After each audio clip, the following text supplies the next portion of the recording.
I'm gonna say what we were all thinking, man. The internet was a mistake. If you've been living in modern society lately, you notice that the internet's effects have been anything but good. But don't get me wrong, it's given us a lot. We can connect with people all over the world, and pretty much all the information in human history is at our fingertips. They've also made the jobs of spreading misinformation a whole lot easier, somehow. Now, despite all the good things I've said, I'd be lying if I said the positives outweigh the negatives. Like, let's be real. No one actually uses the internet to increase their skills or learn pretty much anything they could ever want. Nah, instead we use it to argue over dumb shit no one will even remember by tomorrow. Sadly, everyone's able to voice their opinion these days, and let's just say that leads to a lot of arguing. If some girl posts a TikTok about her 63 pages of requirements for a boyfriend, there'll be countless people giving their take and think pieces. If there's some trendy topic that's being discussed, every rando feels the need for their opinion to be heard. I'ma be real with you guys. Nobody gives a damn about your opinion. Bro, nobody really gives a damn about your opinion on whether Barbie was some woke feminist nonsense or the greatest movie ever made. You don't know these people, or probably ever will know them, but you waste your time and energy caring about what they think. Oh damn. The lack of self-awareness in this segment is only now becoming obvious to me. Anyways, as I was saying, being bombarded with the opinion of any nigga with an internet connection is really not great. A lot of people have been really polarized by the stuff they see online, especially politically. Nowadays, people's whole personalities and political beliefs will be based off the YouTubers they watch. Bro, are you really gonna let an algorithm control how you think? It's also become especially obvious with this gender war nonsense. The amount of women and men who decide to pick up a camera and microphone and start some podcast trashing the opposite sex due to some bad experiences they had is alarming.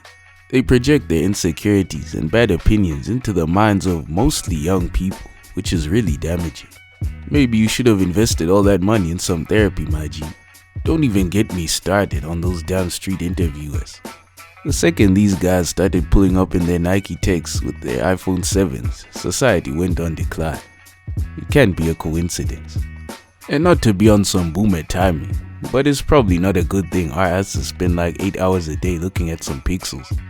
Like damn bro, I'd really spend my time doing literally anything else, like learning how to make music or trade crypto or something, instead of watching Illuminati tell us we live in the Matrix for the 36th time. I'd probably be a millionaire by now.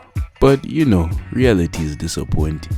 And because of all this damn screen time, a lot of people, especially young people, are now lacking basic life experiences. So what they hear on the internet is pretty much all they've got.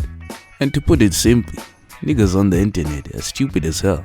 I mean, we should all know that by now. There's also all that other stuff about isolating people, lowering body image and depression, but I think the biggest problem has to be the content that little kids are watching nowadays. What the hell is this shit, bro? We came out cooked as hell from watching Minecraft YouTubers and Vine, so I can only imagine what these other niggas will be like. I know countless niggas who can barely even sit through a 2-hour movie without pulling out their phone. The internet also made our asses a whole lot lazier. Nowadays, people would rather just ask ChatGPT to write the English speech for them, instead of putting in the hard work and plagiarizing that shit themselves. And now, a lot of these bag-chasing companies are thinking of laying people like writers and artists off and replacing them with AI. A lot of these companies have enough money to buy third world countries, but rather save a few millions at best and put countless people out of work. This is some shit straight out of Black Mirror. But in the end, for all the evil the internet has done, it's not all bad. I mean, it's made a whole lot of things way easier, like finding good music, learning new stuff, and pirating movies. It honestly just comes down to yourself and learning a bit of self-control. But I think we can all agree that the biggest sin the internet ever did was taking down my video. Trayvon, just go to the office. What'd I do? Just go to the office. What'd I do? Just go. What'd I